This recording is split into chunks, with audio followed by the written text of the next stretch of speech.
98.9 Nash Icon. It's Adam Webster, joined by professional bull rider Marcus Mast. Good morning. Hey, good morning. How are you doing? Doing all right. Two-time World Finals qualifier. Grew up on an Amish farm in Indiana. That's an interesting sentence. Yeah, pretty interesting sometimes, but it's part of who I am. Is that full Amish, meaning no electricity and the whole horse and buggy thing? I mean, did you grow up full Amish? Yep, sure did. At what point did you leave the Amish world and tell your parents, look, this is not for me? Kind of left when I was 16. That's what a lot of them Amish kids do when they turn 16. They leave on what they call rumspringen, which in English means running around. They basically run around, party, and have a good time for a year or two, and then they'll go back, join the Amish church. I kind of left, and for me it was going to rodeos, going to bull ridings, and not going partying. I had a friend of mine that used to ride bulls back then. I'd go with him every weekend, go to bull riding or go to a rodeo, and thought it looked kind of fun. It looked like I had to try it, so... It certainly worked out. Two-time World Finals qualifier, and you're going to be at the PBR in Worcester at the DCU Center this Saturday at 7 and again Sunday at 2. So we've got the bull riders, and we've got 2,000 to 3,000 pound bulls that you're going to be riding. What does this weekend's competition mean? It counts towards velocity standings, and then if you get high enough up in the velocity standings, you'll get a shot on the Unleash the Beast Tour, which is the premier level of the PBR. Now, Marcus, I've spoken to some PBR Cowboys over the years, and I always ask the same question.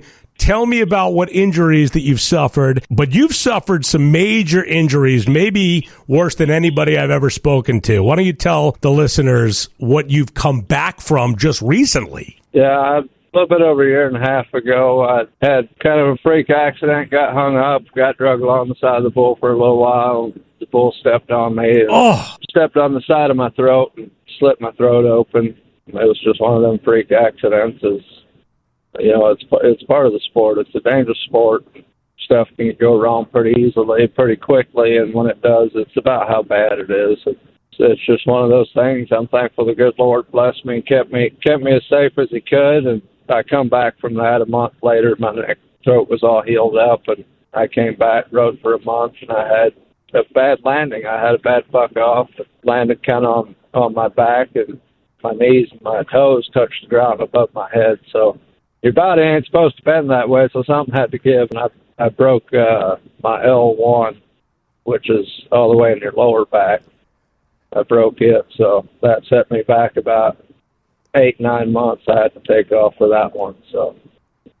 So you rehabbed from a 3,000 pound bull stepping on your throat and then getting bucked off and breaking your back, and now you are returning to compete as a PBR Cowboy. That makes you the toughest man I've ever spoken to in my life. I always tell people, I don't know if we're tough or if we're just dumb. Might be a little bit of a combination of both. But what is it about the sport that you love so much, though? It's something that we live. This is what we live for. You got your NFL players, you got your NBA players, and your baseball players, and that's what they love to do. And if they don't have that, they wouldn't know what to do with themselves if they wouldn't be able to play. And this is just kind of the same way for us. I guess we're just a different sort of crazy. I'll tell you what, I've been to a PBR at the DCU Center multiple times and had so much fun. It exceeded my expectation the first time, which is why I kept going back. I'm going to be away this week and unable to attend, but for those who want to, Saturday at 7, Sunday at 2, tickets and information online, dcucenter.com. Marcus Mast, the best of luck to you, my friend, and God bless. Hey, I appreciate it. I really do. It's a tough sport, and if we ain't got the good Lord on our side, you might as well not do it.